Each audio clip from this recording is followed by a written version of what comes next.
Hello বন্ধুরা, আজকের নতুন রেসিপি নিয়ে এলাম চিকেন কষা।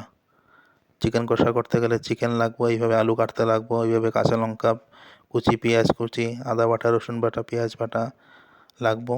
আর অল্প একটু পেঁয়াজ কুচি কইটা তেজপাতা আলাদাভাবে রাখতে লাগবে, এটা পরে দেওয়া লাগে। তো মাংস একটা বাটির মধ্যে নিয়া এটার মধ্যে আলু, কাঁচা লঙ্কা, পেঁয়াজ সবটি একখানে নিয়া সঙ্গে আদা বাটা, রসুন বাটা যা যা আছে সব মাংসের বাটির মধ্যে নিতে লাগবো। এখন মশলা দিমু, হলুদ দিমু, গুঁড়া লঙ্কা দিমু, জিরা দিমু, স্বাদ মতো লবণ দিমু, আর দিমু সর্ষে তেল।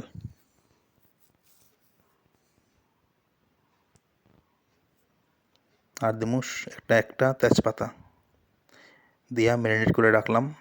এখন কড়াই গরম হয়ে গেছে, তেল দিমু, তেলটাও গরম হয়ে গেছে। এখন দিমু একটা তেজপাতা,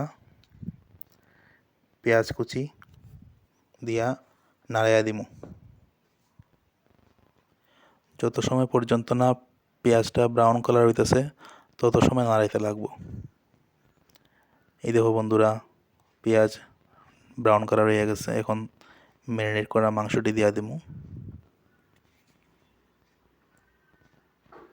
দিয়া নাড়াইয়া দিমু ভালো কইরা। যত বেশি নাড়ানো হইব তত মাংসের স্বাদ।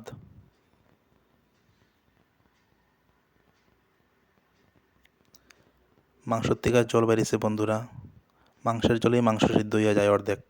এখন দিমু চিকেন মশলা, দিয়া সেটা আবার নাড়াইয়া দিমু।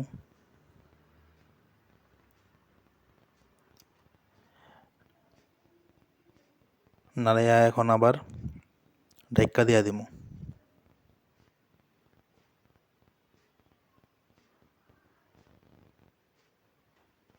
10 মিনিট পরে ঢাকনা উঠাইয়া আবার নাড়াইয়া দিমু।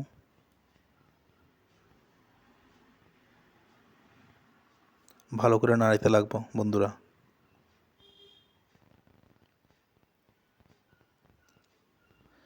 একটু জল দিতে লাগবো।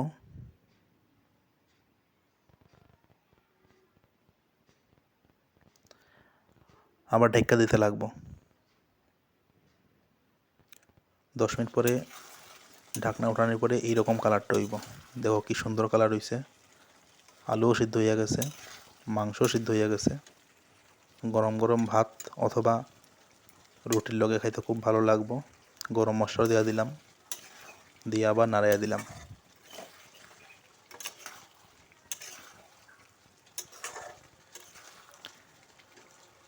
কি সুন্দর কালার হয়েছে বন্ধুরা, তোমরা খালি দেখো।